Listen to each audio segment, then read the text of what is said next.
11 o'clock, I'm going to get started. Welcome to what a front of the front end developer brings to your team. I'm glad you're here. I'm glad you want to learn more about our skill set as skill sets of the front end developer. I'm going to probably start just saying front end developer. I wish there was a good acronym for front of the front end developer, like FFED, but I'm just going to say front end developer to kind of say that instead of stumbling over my words through the whole presentation talking about front of the front end development. A little bit about me first. My name is Aubrey Sambor. I am a senior front-end developer, and I am one of the organizers of Alley Talks, Accessibility Talks. It is a monthly series of webinars that the team puts on that focuses on an accessibility topic. So if you ever want to check that out, I should have had a link to it, but it's on, you have alleytalks.com as the URL, A11YTALKS.com. And you can watch a lot of our great guests and speakers. It's really, really fun. You can find me mainly on Mastodon if you're looking for me on social media. I'm at labyrinth.social@starshaped. You can go to my website at aubreysambor.com, or you can go to my LinkedIn. I also have a Drupal.org profile, also under Starshaped, if you want to look me up there as well. So what will I be talking about today? I'm going to go through a couple different subjects here. First, I'm going to give you some definitions and terminology of what a front of the front end developer is and how it differs from a back of the front end developer, back end development, and what a full stack developer is as well. Also going to talk about what makes a front of the front end skill set important, like what things we focus on. I'm going to have a bunch of code examples, primarily in HTML and CSS, where you can see some of the newer things in HTML and the newer things in CSS that make our skill set really important. And finally, I'm going to talk about a front of the front end developers collaboration superpowers and what we do with other parts of your team to work together to make a really good product.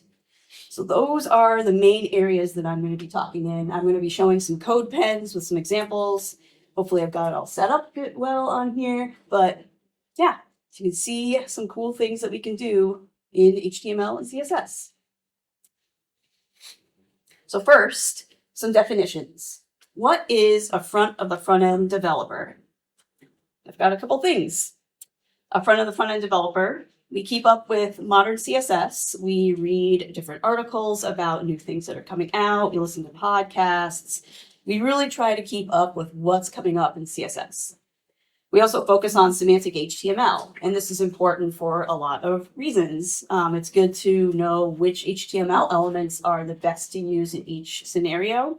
It's also really important, and this has to do with accessibility, to use the right semantic HTML to make things more accessible out of the box. And again, speaking of accessibility, we can incorporate accessibility best practices from start to end of a project, and we also can advocate for accessibility best practices throughout the company or whoever you're working with as well. And last is we write presentational JavaScript.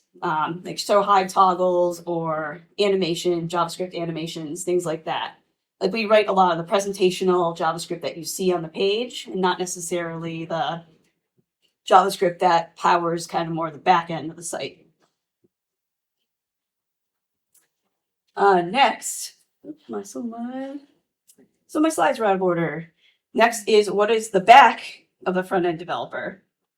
And the back of the front end developer, this is where a lot of people, there's focus more on JavaScript frameworks like React and Vue, and you're doing a lot more of the state management, routing, any kind of API calls that talk to other servers, things like that. So kind of the more traditional back-end functionality is what a back of the front-end developer does. They might be doing configuration on build tools as well, like Vite. Like if you went to Nathan's talk right before this, probably talked all about Vite or Webpack.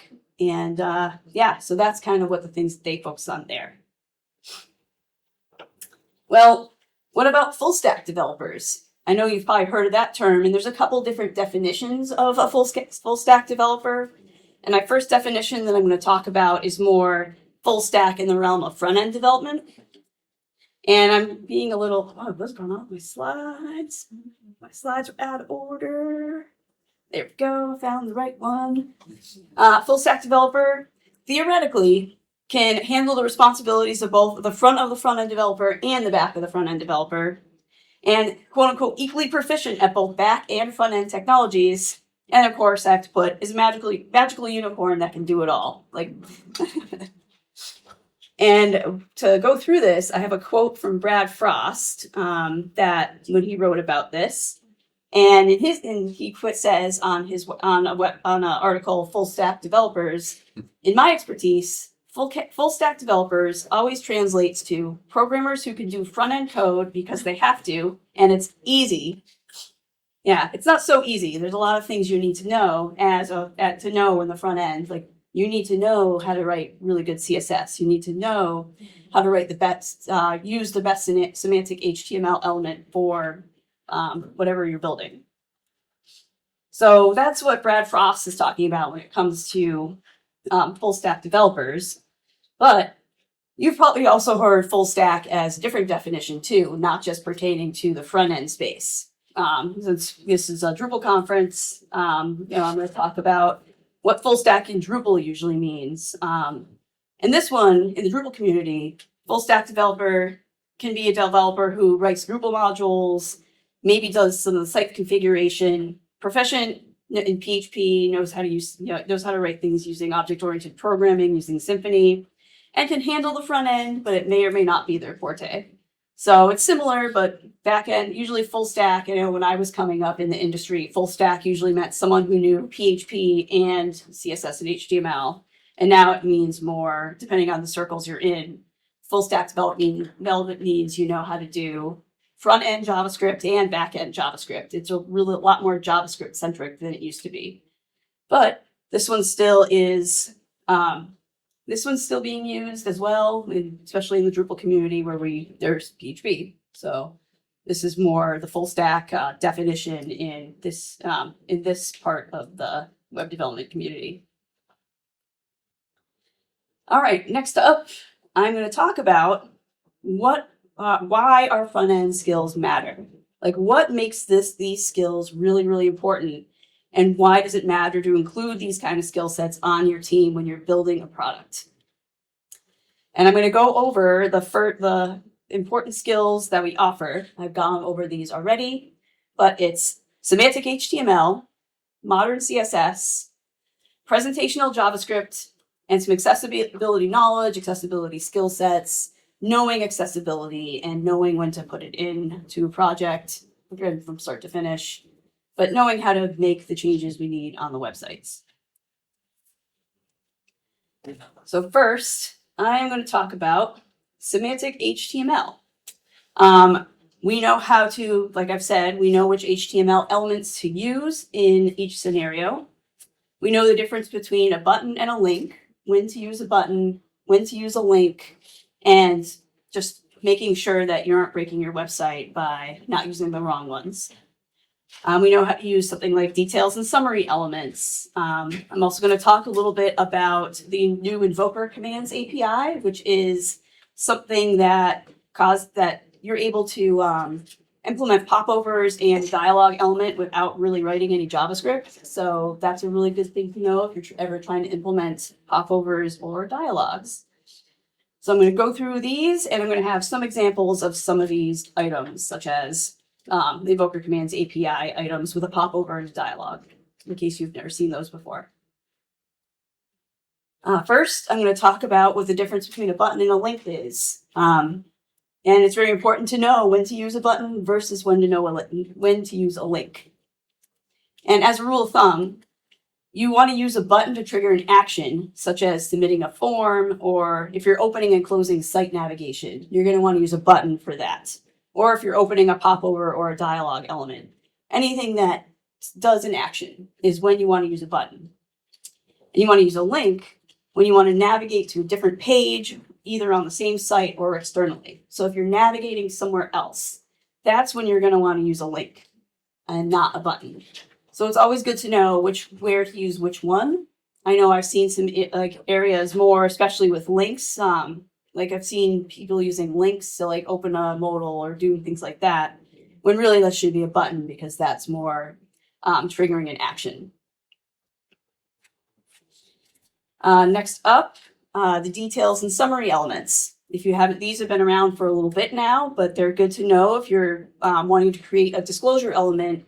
And these will be accessible out of the box using the correct semantic HTML for these. And I wrote a little bit about what you do to make them work. You can add the open attribute to the details element to display it as open by default.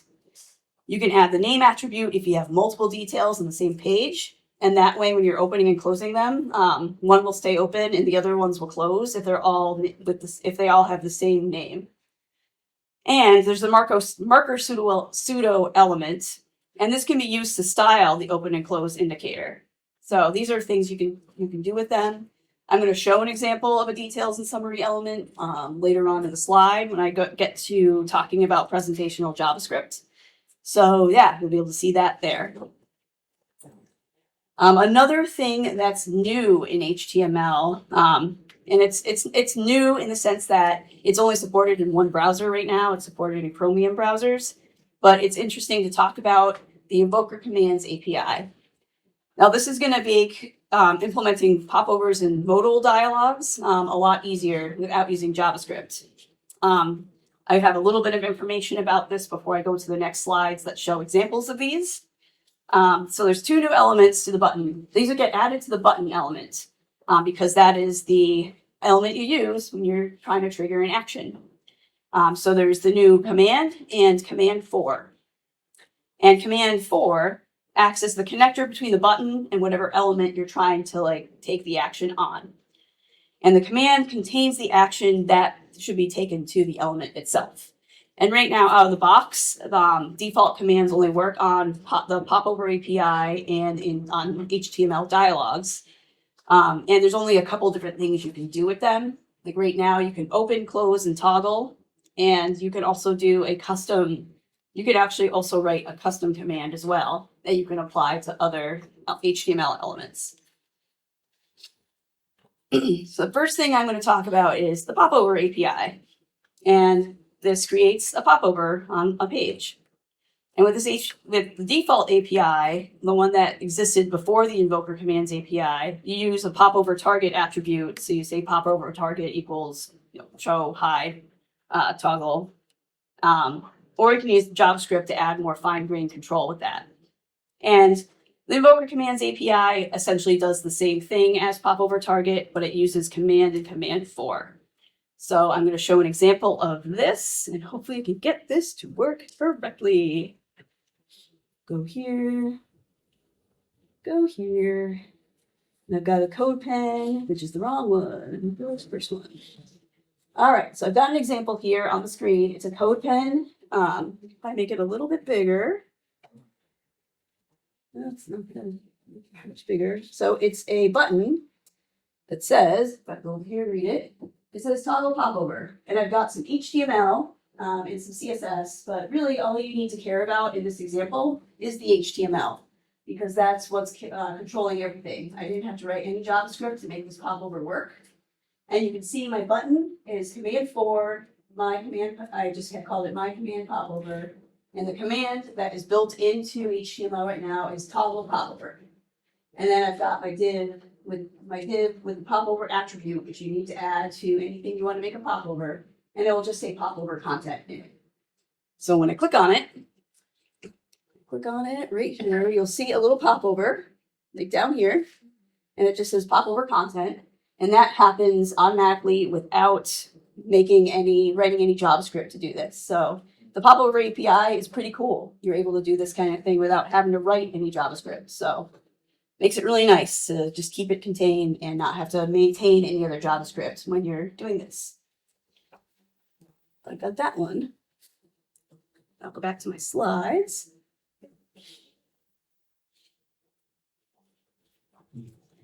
And the next one I'm going to show is the dialogue element.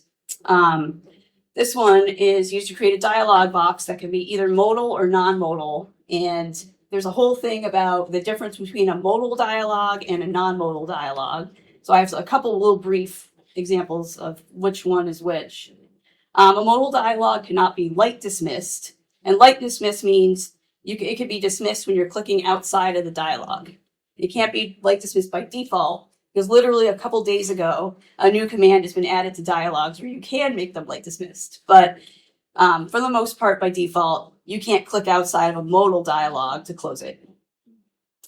And the rest of the page is usually disabled when a modal dialog is open, and it usually asks you to take an action. Like a modal dialog will pop up if you have to accept terms of services or things like that.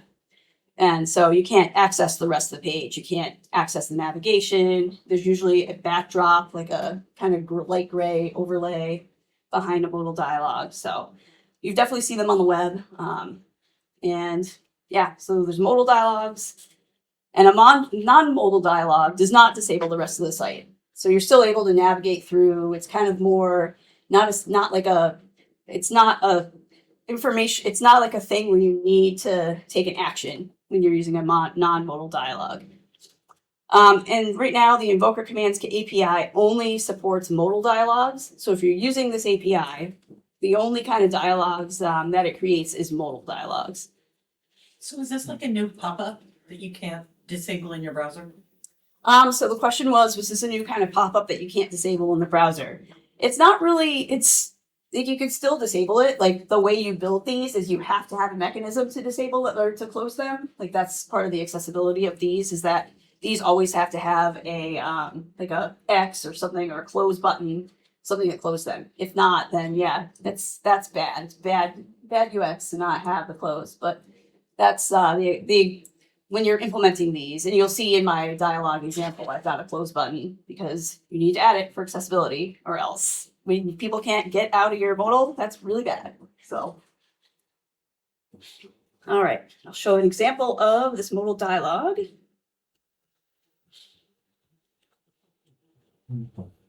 Here. And it's going to look very similar to the example I had with popovers. And again, the same thing. It says open dialog, and I just have HTML that I wrote to do this functionality. And the command is show modal. That's the built-in command with this command API, Invoker Commands API. And then the command for my fancy dialog connects to the my fancy dialog ID that I have on the dialog itself. And inside the dialog, I have another button that has the built-in command of close to close this dialog. So I'll show you how that works. And then again, this comes built in to the Invoker Commands API. So I'll get this over here. And you'll see by default, again, I didn't have to write any, the CSS I have down there is not doing, the only thing it's doing is adding that blue around the focus, the outline on the close dialog, because that's where the focus focuses on the close by default as well. But you'll see that there's content in there's a close button, and there's a slight backdrop that you can see behind it, which is all built into dialog on its own. But again, no JavaScript. So it's really nice to be able to implement this without having to write other JavaScript. And I can hit the close dialog, and it closes. So again, no JavaScript. It's pretty great to be able to do things without JavaScript. All right. Next up, I'm going to go to our next subject, which is modern CSS. We keep up with modern CSS, which can lead to more performant code and can lead to smaller file sizes, so you're not kind of reinventing the wheel with your CSS. And I've got a couple different examples of new things that are either in CSS now or are coming in CSS now. The first one I'm going to talk about is interpolate size instead of the Web Animations API to animate a details and summary or details element. And this is where I'll show an example of the details and summary element that I was talking about before. And interpolate size is only supported in Chrome right now, so you're not able to use it right now, but it's coming, and this will be really, really nice, because right now, when you're trying to animate a details and summary element, you can't really. And interpolate size, what that does is you're able to animate from, animate a height when you don't know what the height is. So it's really, really beneficial to do that, because right now, out of the box, you can't do details and summary animations without a lot of JavaScript. So I'll show that example. It's right here. So this is the details and summary elements. I have two examples. I have the first top one that's a transition using the web animation API. And the second one is a transition using the interpolate size command in CSS. So the first one is JavaScript. So I'll open both of these. And this is details and summary. And you see that there's a slight animation. And this one also has, it's a slightly different animation, but it's pretty much the same. So this first one using the web animations API. I have the JavaScript closed down here, but it's a lot of JavaScript that does this simple thing. If I open this, well, I'll open it, but it's a long thing of JavaScript. But instead of doing that, with the interpolate size, you can actually just do all this. Let me scroll up a little bit so you can actually see the interpolate size command. That would be more important. So, in the root, I have interpolate size set to allow keywords. I wish I remember what that did, but what it does is actually allow you to do this animation from 0 to whatever the height is within a details and summary without having to write the JavaScript. And there's some other things in here that do that as well. You see that there's a transition for content visibility and block size, and that's what's doing the resizing. And then transition behavior is allowed discrete, and the overflow set to hidden, and magic. It works. It works without writing that JavaScript in the web animations API, because it is a lot of JavaScript. And yeah, I'll show it to you right now. I just wish I hadn't closed it because it's hard to see, honestly. Yeah. Yeah. Come on. Oh, well, I'll try to get it open. Maybe I'll show it to you after the course or after the session so you can see that. But yeah, it's a lot of JavaScript to do just one thing to resize the height. So yeah. All right. What else I'm going to talk about here? I'm going to talk about margin trim and text wrap balance. I'm just going to go back to my code pens to show you those examples right now to show you how margin trim works. Well, how it's going to work once it's supported in all browsers. And I'm going to talk about text wrap balance, which is supported in all browsers now.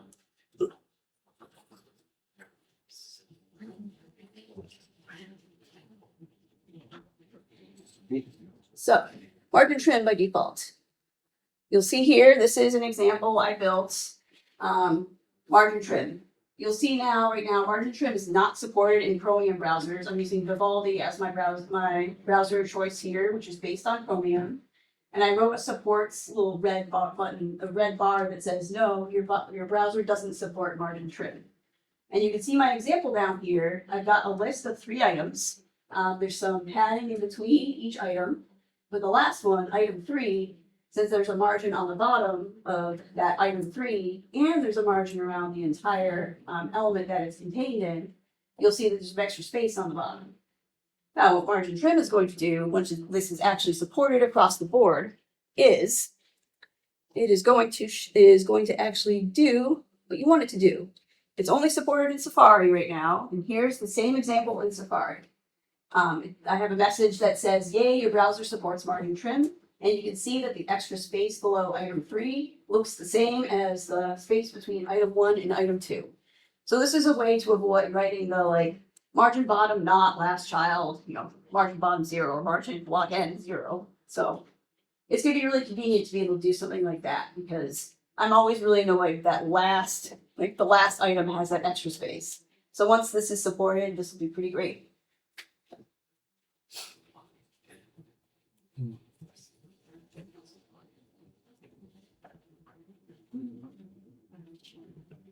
And then the last 2 things I'll talk about in the modern CSS section is logical properties for directional styles. Again, I was using them a little bit when I was talking about the last code pen, which is using instead of margin top or margin bottom, you'll use things like margin block start and margin block end because they're more directional agnostic. So that if you're wanting to implement right to left or anything like that, you don't have to do like a dir RTL and then write the styles again. You can just write margin block at start, margin block end, the system will take care of it for you. And then other new things that I wish I had time to build examples of were view transitions and scroll driven animations. And these are both really cool things that are coming up in CSS as well. All right, so that's it with the CSS. Next is presentational JavaScript. And we know how to write presentational JavaScript. And we can implement accessible modal dialogues. I have an example using the invoker commands API with a tiny bit of JavaScript to do a little bit of extra functionality. And then I showed you the web animations API. And that one, you can write JavaScript for that. You have to write JavaScript for that right now. And knowing how to write that JavaScript right now is important for implementing transitions and animations that can't be done using CSS yet. And then also writing JavaScript to show high navigation dropdowns and making sure these are accessible too. I was trying to get an example written up for this one too, but I couldn't get my example to look good, so I don't have it right now. But I do have the example of the accessible modal dialogue, so I'll show you that. I think this is my last demo in CodePen, so yeah. I guess I had those two. Here, evoker commands API with a request close attribute. So this is another example of the invoker commands API. It has the command to show modal, but the close button when you open it up is a request close. So that means you could do some other stuff before the button actually gets closed. And what I have implemented in here is that when you close the button, another pop-up is going to show up that just says, this is a random, whatever. It's requesting a close. And then I will close it. And then I have a little bit of JavaScript down here that does that functionality. I added an event listener for the cancel event. And you can do whatever you want. If there's other functionality you need to do before the rule actually closes, like submitting some things, or so this is more for if you're trying to cancel out of the dialogue before you submit anything. So it'll kind of clean up things that you don't need to be saved or anything like that. So there's this functionality with a little bit of JavaScript to write in case you need extra functionality for canceling out of a modal dialogue.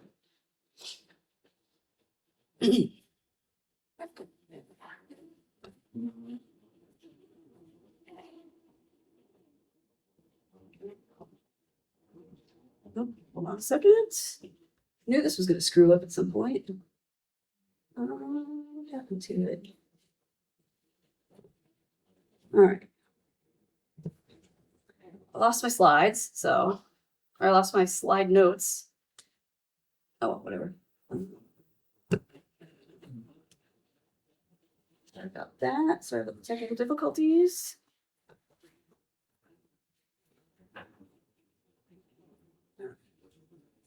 Last thing I'm going to talk about is accessibility. Front end developer, we know the best ways to ensure accessibility when building a site. We know when to use ARIA and when not to use ARIA. When we know it's the right time to use ARIA and when it's not. We can use color palettes that follow color contrast guidelines. And we can test sites using multiple accessibility tools, and we can run manual tests, and also advocate for other people on the team to also learn how to do these tests and tools with accessibility. If anyone went to Aaron's talk before this, they talked about how this is important as well. So that was also a really good talk. If you didn't make it, watch the recording because it was very great. I just have some other accessibility facts. The WHO estimates that 15% of the world's population live with some sort of disability, and it's important to build sites that people with visual, auditory, vestibular disorders, and others can use the sites we build. And the Web 8 Million from 2025, it's a survey that comes out every year. It notes that 94.8% of homepages had detected WCAG 2 failures. And again, WCAG 2 is not a thing to it's good to follow WCAG 2 and best practices, but WCAG 2 also doesn't mean, if you're following WCAG 2, it doesn't mean your site is accessible or usable out of the box. But this is a really good one to look at when it comes to these failures that are for color contrast, or there's some other failures for not adding labels to your inputs and things like that. And ARIA usage has increased 18.5% just in the last year. And home pages with ARIA average 5% more detected errors than pages without. So this is why it's important to know when to use ARIA and when not to. Because if you're using ARIA in a place that doesn't need it, you might make your site less usable for people who are trying to get some information that's really important. Again, more accessibility is important. People with disabilities use the web as much as people without disabilities, so they shouldn't be left out of the experience. The web is for everyone. And I never like bringing up the legality parts of it, because that shouldn't be the reason why you're making your site accessible. But there are lots of lawsuits against inaccessible websites. This shouldn't be the reason, but it's important to keep that in mind as well. And I have a link down at the bottom if you want to learn more about that.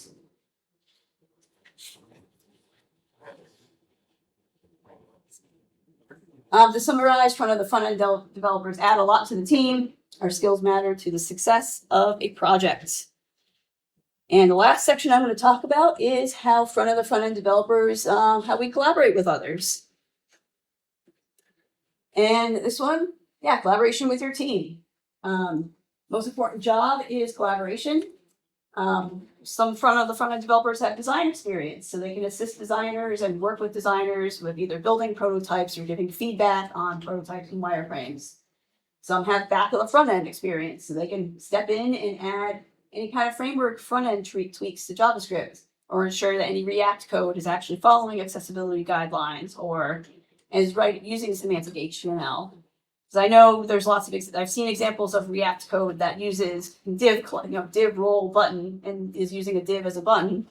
It's good for a front-end developer to come in there and say, no, you can actually use the HTML button element, and this is more semantic and more accessible out of the box.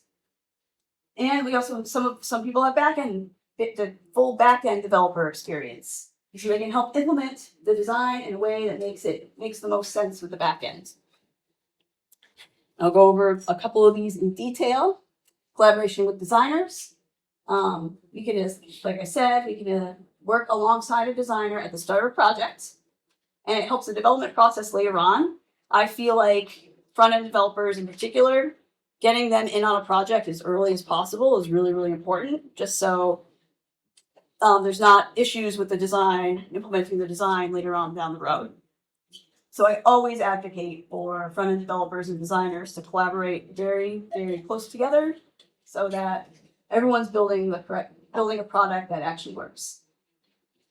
And on the flip side, designers can bring new ideas to a front-end developer. There might be some new things that we haven't really thought about that we can actually build that a designer brings to us. Again, that's why it's really important to be able to talk to designers, to work with designers, to collaborate with designers to make sure that any product is feasible and can actually be built. Collaboration with back of the front-end developers. Back of the front-end developers can set up tooling for front of the front-end developers. They configure APIs and write business logic. I don't know why I said that weird. Back of the front-end developers ensure that the JavaScript is semantic and accessible, like I was saying in the other slide, as well as write any other styles and presentational JavaScript that's needed in the back of the front-end developer. If there's any React or anything like that again, I mentioned before. And collaboration with more like a back-end developer. So this is more collaborating with the Drupal back-end developer. Back-end developers usually will build modules and they'll write some custom functions, and front of the front-end developers can use that to pull in and implement new twig templates. And then on the other side, front of the front-end developers can write CSS that maybe Drupal back-end developers might not know how to write. I've definitely found myself in that role with some of the back-end developers I've worked with who've written a module, and they would tap me in saying, "Oh, I need to write some CSS for this module. You know what you're doing with CSS, so come on in and make the CSS actually useful and not make it performant, make it useful, and So that's a role that I have actually filled on my teams. So it's been pretty nice. And then last, I have collaboration with project managers. We can help with the ticket creation, make sure that the tickets that the PMs are creating actually make sense for what we need to build. So that's really important as well. And also, like I said earlier, getting involved in the project earlier is really important too. So we can help with the discovery process to make sure that whatever is getting decided is something that a front-end developer can actually build. In inclusion, front-end developers are useful in every part of a project, beginning to end, and we collaborate effectively with every member of the team. And wrapping up, this is just going to be going over what I talked about. We're an important part of every team. We offer a unique skill set that integrates with skill sets of other members of the team, including CSS, HTML, and accessibility. We keep up on the latest in CSS. We write semantic HTML. We know how to write presentational JavaScript.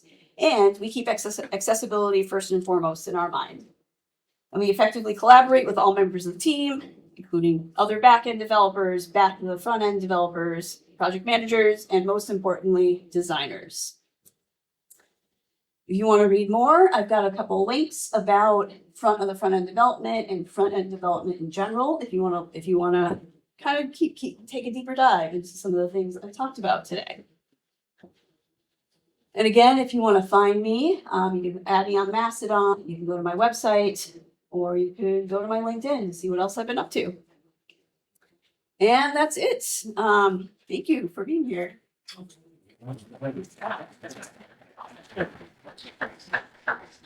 Yep. So I actually have two questions. Yeah. The first, with the command attribute, can you pass like multiple in there, or is it pretty much just one command?